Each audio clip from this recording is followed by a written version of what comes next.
Kita bergabung Kejaksaan dengan Negeri Anissa Rizkia Situbondo, langsung Jawa dari Timur. Kantor Berbagai permasalahan lingkungan. Halo Maisa, kami dari kelompok Pahawan. Pada kesempatan kali ini, kita akan membahas tentang lingkungan alam dan memberikan opini kita mengenai hal tersebut.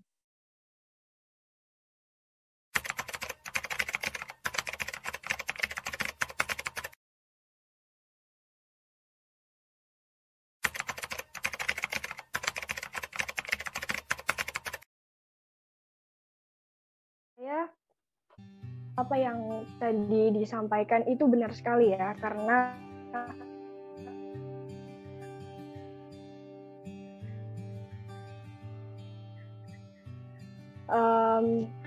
perilaku manusia yang kurang akan kesadaran dan rasa tanggung jawab mengakibatkan pemanfaatan mereka terhadap lingkungan malah mengakibatkan kerusakan lingkungan.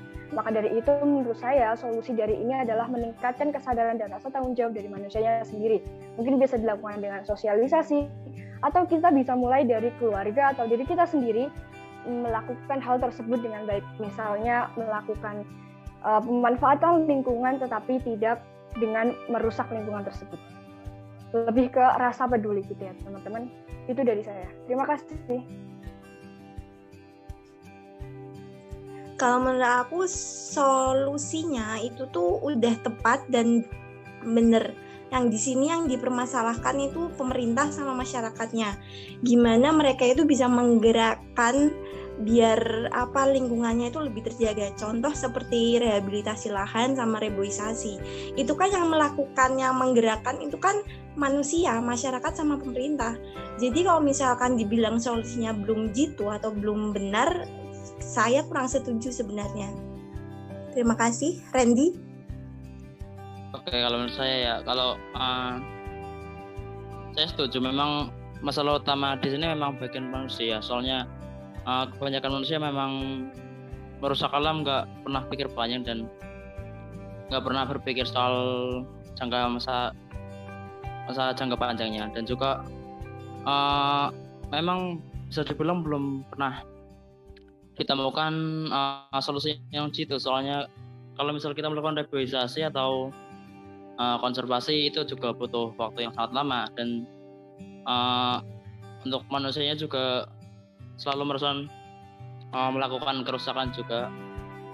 Jadi ya mungkin solusinya kembali lagi ke sosialisasi dari pemerintah untuk masyarakat agar mau menjaga alam. Mungkin sekian dari saya. Oke, opini saya tentang limbah domestik air itu merupakan limbah cair hasil pembuangan dari rumah tangga, perdagangan, perkantoran, dan sarana prasarana sejenisnya. Penyebabkan ini tuh diakibatkan oleh aktivitas manusia. Dan pencemaran air ini mengakibatkan menurunnya kualitas air yang sebenarnya, yang dapat digunakan untuk semestinya, tapi tidak bisa karena pencemaran air tersebut. Terima kasih.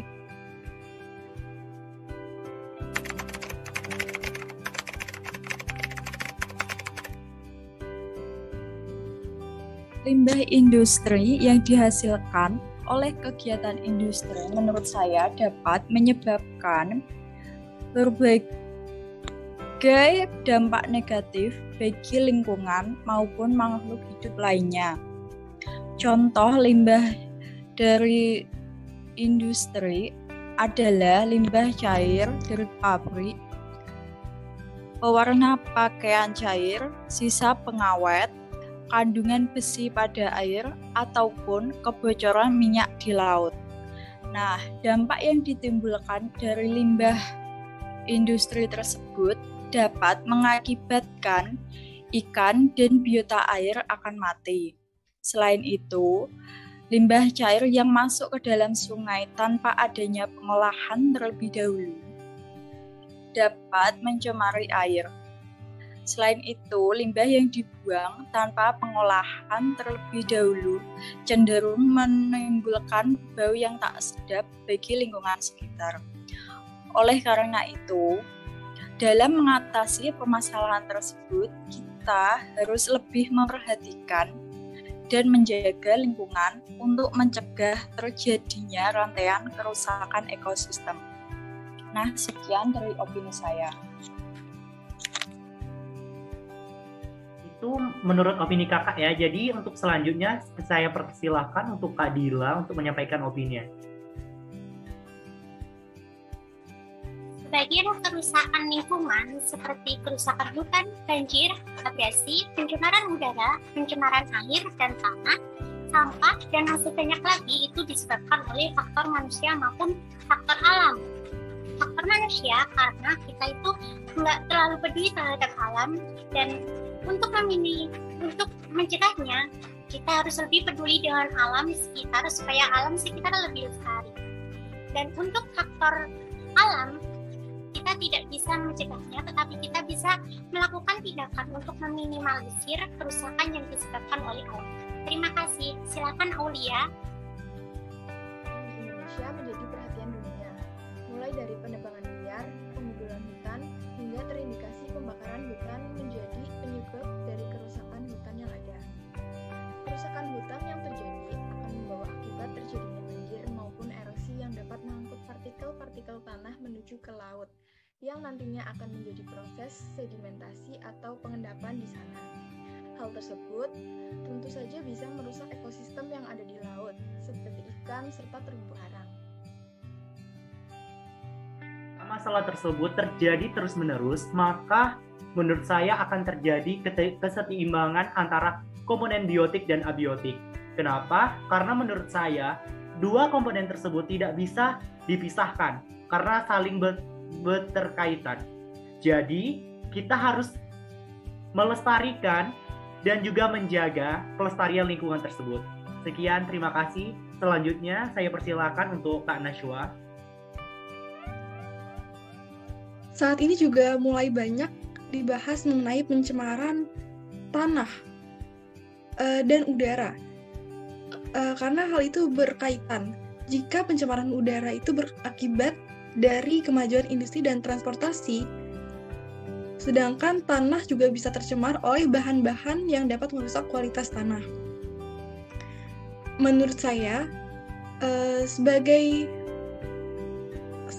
rakyat, kita juga bisa memberikan bantuan dari hal kecil seperti melakukan daur ulang sampah dan tidak membuang limbah seperti deterjen ke tanah, karena sebenarnya menurut saya pencemaran tanah itu tidak hanya disebabkan oleh industri saja, namun rumah tangga juga. Malah rumah tangga itu lebih banyak mengakibatkan pencemaran tanah daripada industri sekarang ini.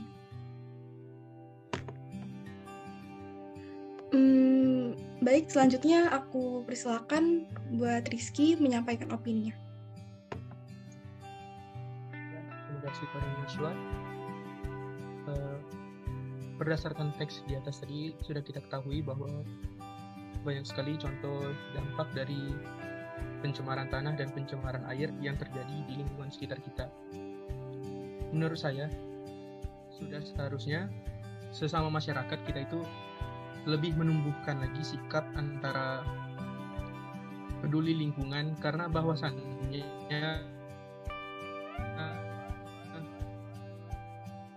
seperti yang kita tahu, kita di dunia ini hidupnya bukan bisa. Sudah seharusnya kita menjaga alam di lingkungan kita. Dan juga sebenarnya tidak perlu terlalu menyalahkan pemerintah, bahwasannya perubahan akan terjadi jikalau kita lebih peduli ke lingkungan. Dan juga untuk pemerintah ada baiknya lebih mempertegas lagi regulasi maupun hukuman, baik berupa denda maupun penjara, bagi pelaku-pelaku yang telah merusak lingkungan di sekitar kita. Mungkin itu saja opini dari saya. Dipersilahkan kepada Ola untuk menyampaikan opininya. Terima kasih.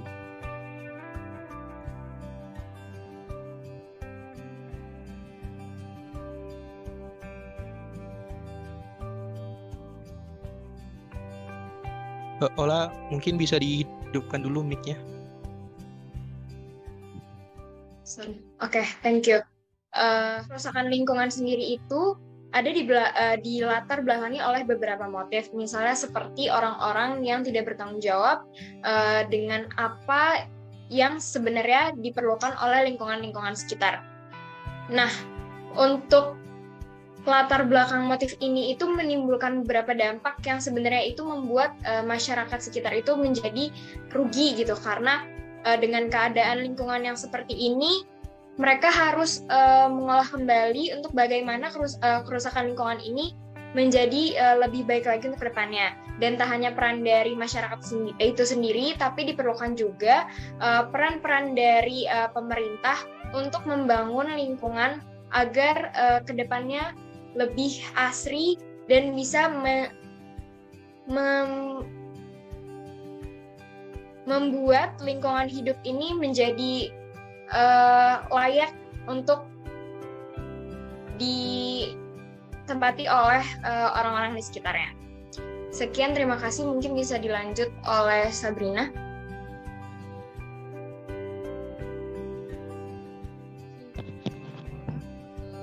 Penegakan hukum tanpa tebang pilih menjadi salah satu agenda mendesak. Begitu juga regulasi yang dapat mengurangi kemungkinan terjadinya pelanggaran dalam mengelola hutan, sumber daya alam, lahan pertanian, dan lingkungan. Lalu apa saja yang dapat diperbaiki permasalahan tersebut? Silakan Dinda. Terima kasih Kak Sabrina. Untuk selanjutnya kita persilahkan kepada Dinda. Penegakan hutan terkait pengelolaan hutan penting untuk menjaga hutan, terlebih lagi sekarang, di mana banyak hutan dialihfungsikan untuk ladang dan sawit. Lalu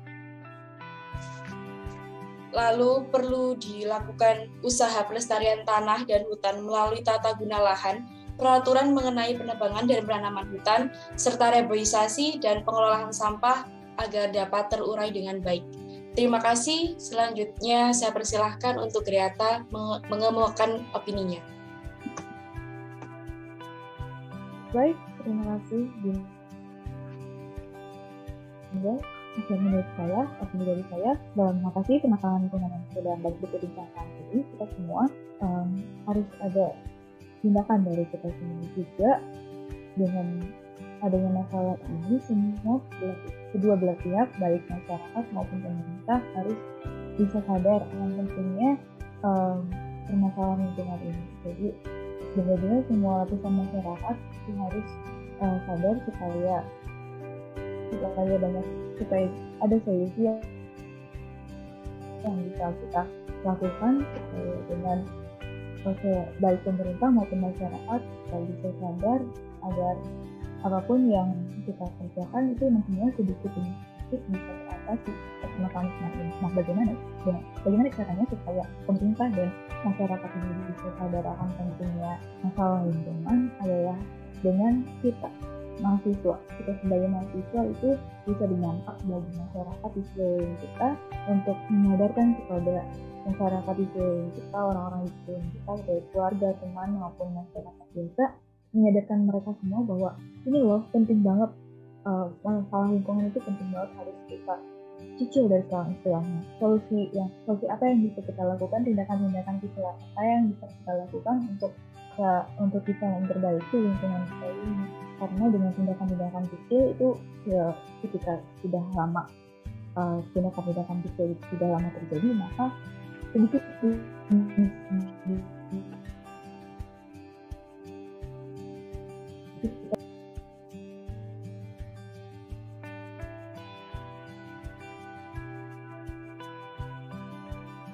saya silakan kepada Sisi atau Aulia.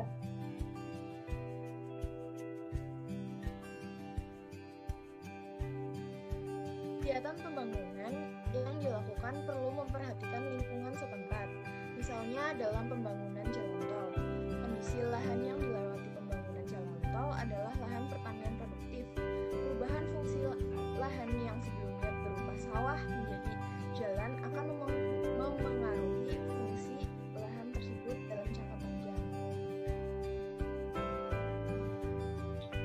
bangunan juga harus memperhatikan tata ruang, daerah resapan air, dan lain sebagainya yang sekiranya dapat mempengaruhi alam sekitar. Sekiranya masih ada kebijakan yang perlu dikoreksi karena terdapat kekeliruan selama ini, seperti untuk menertibkan bangunan di bantaran sungai atau tentang reklamasi pantai, pemerintah perlu membuka diri, sebab keterbukaan ini formula adanya kehendak perubahan. Terima kasih. Benar yang dikatakan teman-teman saya sebelumnya bahwa ajakan dari pemerintah itu sebaiknya bukanlah sesuatu yang hanya sebatas himbauan atau ajakan saja, tetapi masyarakat butuh tindakan yang lebih konkret untuk bagaimana dengan solusi dari pemerintah ini bisa menjadi sesuatu yang berdampak benar-benar berdampak positif bagi masyarakat, yang dimana ketika pemerintah melakukan sebuah solusi untuk memberikan lingkungan sehat, itu bisa berdampak, bisa dilihat oleh masyarakat bahwa oh iya benar bahwa pemerintah ingin melakukan suatu kebijakan untuk menyehatkan lingkungan kita. Dan ketika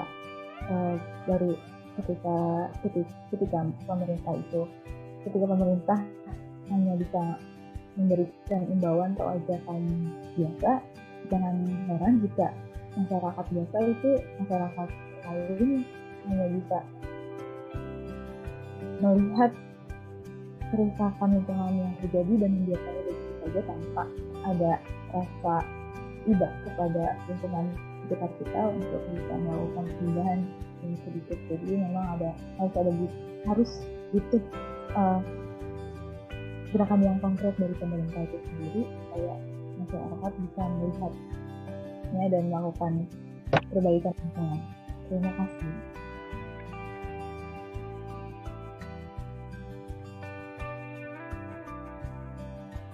Saya persilakan kepada Ola atau Dinda.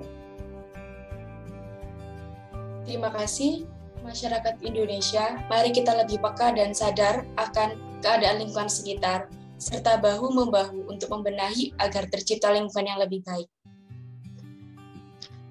Ayo, jadi agen perubahan dengan mulai dari hal kecil karena bumi butuh aksi.